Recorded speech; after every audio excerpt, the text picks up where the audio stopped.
Alice Albee is here. She is a vice president, partner education and training for Union Home Mortgage. And she's here with a legislative update. Alice, good to have you. Thanks, Dave. It's good to be here. You might have heard me chuckle a little bit as Matt was saying, that's not my prediction that rates won't move this month after that meeting. It's baked into the market. That's what everybody's in agreement with. I realized I wasn't on mute if you all heard that little chuckle. But yep, I think we're all counting on that, that's for sure. But love hearing Matt's report. For my report, Congress is usually a little quiet this time of year, thank goodness. The big thing we do have on the table is the HUD 203K modifications that they are proposing. And so what you need to do is go to FHA's single family drafting table. You need to just Google that, please. When you get there, you will be able to read the revised mortgagee letter that's showing the changes proposed for the 203K program. Now, I teed this up on another episode that, yes, we are all in favor with these, but as we've been looking at them, I've listened to some feedback in the industry that's really important that I wanted to share with this group. So HUD is proposing for the 203K that for the limited program, which is designed for easier, smaller projects, although if you're doing a $50,000 project, I'm not sure that's so small, but the new limit would go up to $50,000 for the standard loan limit, but they would allow up to $75,000 in a limited 203K for high cost areas. And really, as an industry, it would be terrific if we could just have one number. Do we really need two numbers? Because now you're talking changes to the worksheet, changes to workflow, mistakes can be made, and we really just think, why not just make it $75,000 across the board? This is the first time HUD is splitting those two and making a difference between the two. And I thought that was an interesting proposal that I heard from someone. So I'm going to throw that out there for folks who are looking at commenting on this drafting table mortgagee letter. It doesn't have a number yet because it's still in draft form for changing the 203K program, and to think about that as a proposal. Another thing that FHA is proposing is to move the standard time frame for the standard K to 10 months. We really need 12. If you think about how long it's taking to build and I should say do renovation projects these days, we really need to get up to 12 months. Projects take longer and really want to make sure that we have the time for that. And even in a limited 203K, is there really any logic today in having a limited time frame for a limited K? Keep it to the dollars. The dollars set the tone for how big the project is. But due to the supply chain and contractor issues out there, could we just scrap that there's a time limit on the limited 203K? So FHA is proposing that we get a limited K done within 7 months.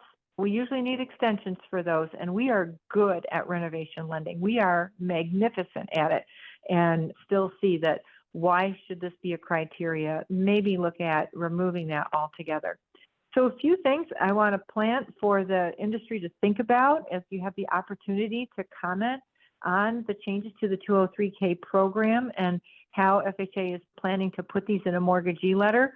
I realize that this comment was open at the beginning of the year for full detail, but as we get more feedback, this is a good opportunity to voice any changes. And those are my proposals, Dave. Let's look at just one number instead of two for what defines a limited K. And then the other main one would be, do we really need a time frame cap for a limited 203K? So those are two thoughts I want to leave with our audience out there. Those of you who love renovation lending and love advancing home ownership through renovation lending, worth talking about. So I'll pass it back to you, Dave. Yeah, that's good. Renovation lending is something that's so neat, especially when you look at some of the areas of the country. Back when you lived up in Detroit, we talked about how much renovation lending was needed up there, how much renovation, because it's still recovering from decades of economic deterioration and economic movement. So I just really applaud that. How can people learn more about renovation lending? They say, you know what, I've heard of these programs, especially the K program, which is such a powerful program, great program. How can people learn more? Is it just Googling that and take them right to the website? And how easy it is to navigate that, Alice? Let's define people. So for your average borrower, contact a Union Home Loan Officer. That's how you. Yeah, that's the first thing. Okay, good. First thought. Shameless plug for your employer.